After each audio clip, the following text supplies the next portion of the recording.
Kamusta mga idol? Sa video na to is maglilinis tayo ng window type aircon na almost 1 year na hindi nalilinis. Kaya yon, tara samahan nyo ko guys, maglilinis tayo ng window type aircon. Bakit ba natin kailangan linisin o i-preventive maintenance ang ating aircon? Mas gaganda at smooth ang takbo ng aircon mo na magresulta ng mas mababang konsumo sa kuryente. At syempre, better air and cooling quality. Kailangan mo ring malinis ang iyong aircon o ma-preventive maintenance sa loob ng 6 na buwan.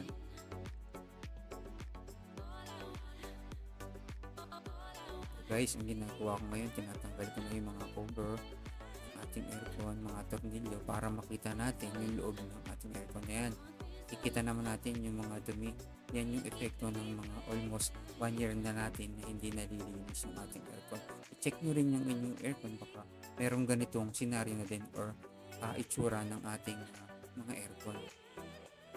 Yan, makikita natin yung kakaibahan ng bagong linis saka yung hindi nalilinis na aircon. Paki-subscribe naman and follow ang aking YouTube channel for more info vlog and more videos. Yan mga idol, tinatanggal na natin ang screw ng ating window type aircon para matanggal na natin yung mga parts at lilinisin natin to isa-isa. Gagamitan natin ng pressure washer.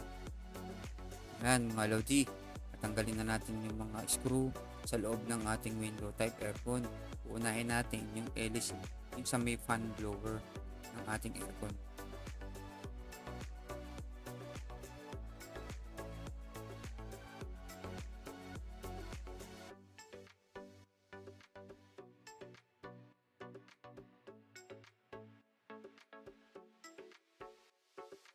Mga idol, ito naman, sa control naman, unahin natin din.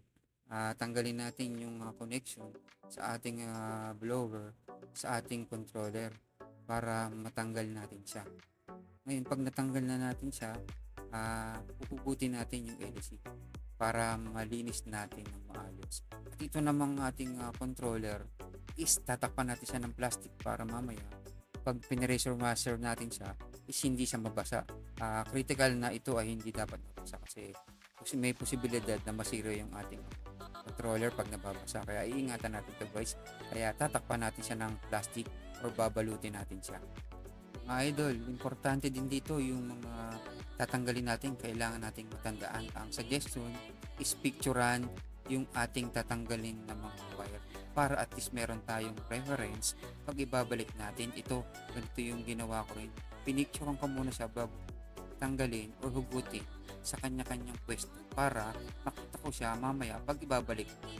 Guys, binabalutan ko na siya ng plastic para masigurado natin na hindi siya mababasa pag nilinis natin yung mga parts.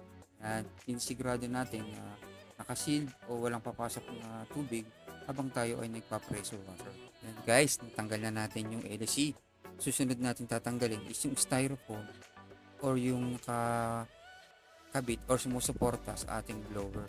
Tatanggalin din natin ito guys para malinis din natin siya at maayos pag ibabalik natin siya.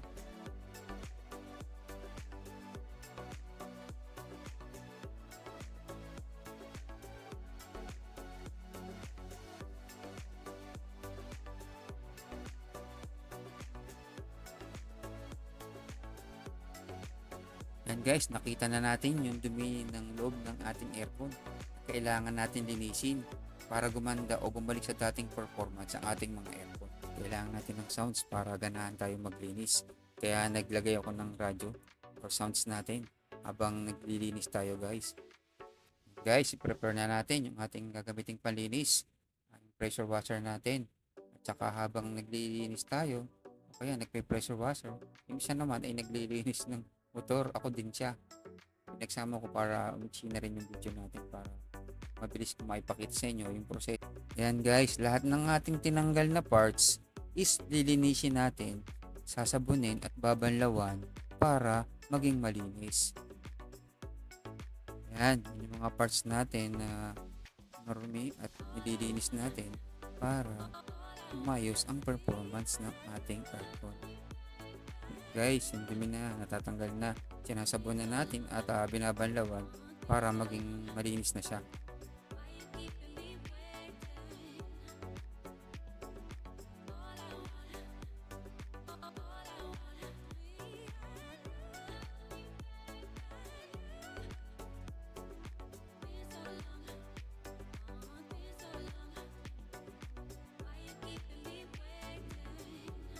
Guys, after natin siyang malinisan, ngayon pupunasan naman natin siya para madali siyang matuyo at saka yung mga ibang dumi is matanggal din siya. And guys, after nang matuyo yung ating mga nalinisan, babalik na natin isa-isa yung ating mga parts ng aircon.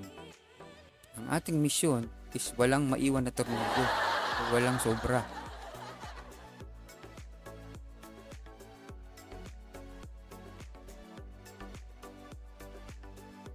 Guys, babalik na natin yung ating DC blower.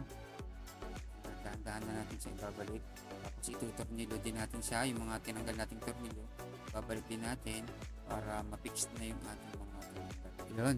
Yung susunod natin, yung controller natin, yung tinanggal kanina natin sa ating blower, ibabalik natin siya gamit ng ating picture kanina na kinuha. Dapat kung saang pwesto siya nakalagay, dun din natin siya ibabalik para hindi tayo magka-problema sa ating ginagawa o nililinis na aircon. Yeah, guys, kaya malaking bagay na napicturean natin para alam natin kung saan natin ibabalik yung ating mga tinanggal na wire.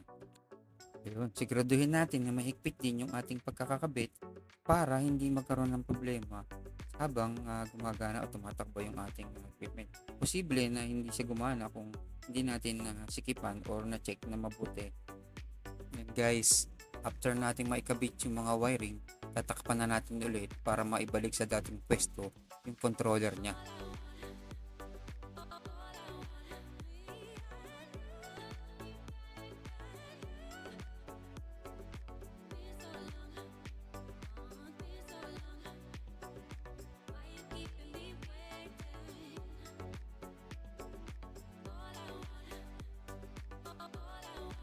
Guys, after natin maikabit lahat ng mga parts, ngayon, screw na natin, ibalik na natin yung mga screw na tinanggal natin kanina. Siguraduhin na lang natin na lahat ng screw is maibalik natin. After maibalik ng lahat ng screw, ikabit na rin natin yung front cover niya. And then, ibalik natin yung control knob ng ating aircon. Then, yung ating filter, ibalik na rin natin sa kanyang original na pwesto. Yun, pwede na natin siyang ibalik sa pinagkuhanan natin. Maraming salamat guys sa panonood kung paano maglinis or mag-preventive maintenance ng window type aircon. I-subscribe naman and follow my page for more videos. Maraming salamat. Info Vlog.